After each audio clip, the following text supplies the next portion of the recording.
As the world stirs from lockdown, gridlock returns, and the climate crisis comes back centre stage at the United Nations in New York.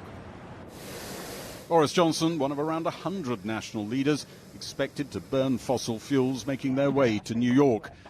He said the most powerful of them had to do much more to avoid climate disaster, and is demanding tougher emissions targets from China and others, more cash from the US in particular, to help poorer countries with their climate challenges. It is the developing world that is bearing the brunt of catastrophic climate change in the form of hurricanes and fires and floods and the real long-term economic damage that they face. And yet it's the developed world that over 200 years has put the carbon in the atmosphere that is causing this acceleration of climate change. And so it really is up to us to help them.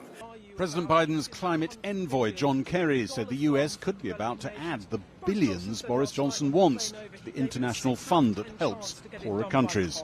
Well, I think we're going to get it done. By COP? Yeah, I think we're going to get it done by COP, sure. We've been here before. We've all heard lots of pledges, lots of positive noises. Let's see where we get to. As the world's biggest polluter, what China does on emissions is central to progress.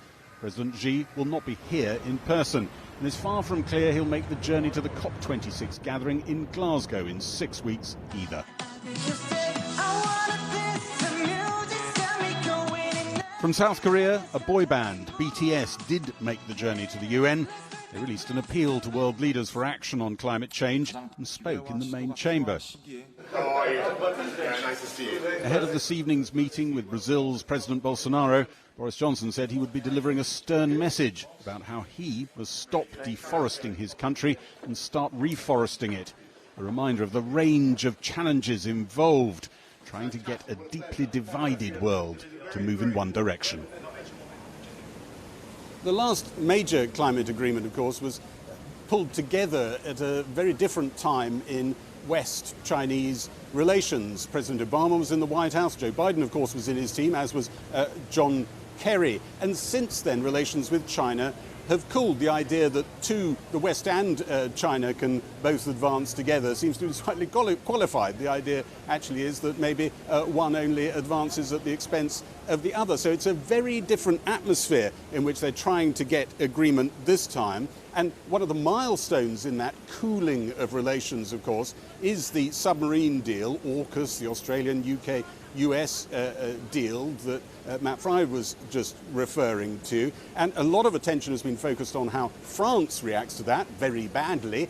EU foreign ministers are going to be meeting here to try and coordinate a reaction later this evening.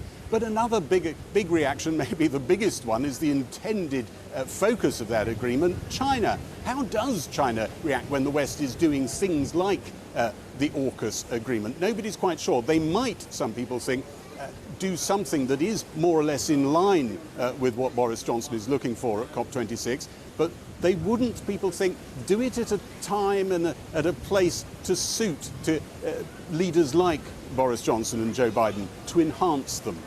Right, Gary, and on another matter, the Americans are at last going to let Britons go there.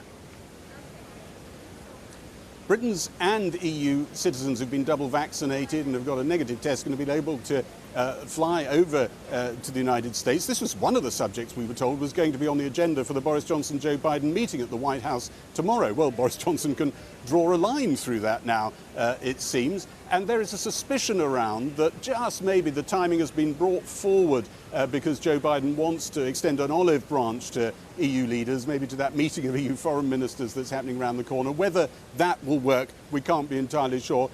State Department officials are insisting this decision is very much driven by the science, but people will be suspicious that the timing is actually about something else. Gary Gibbon.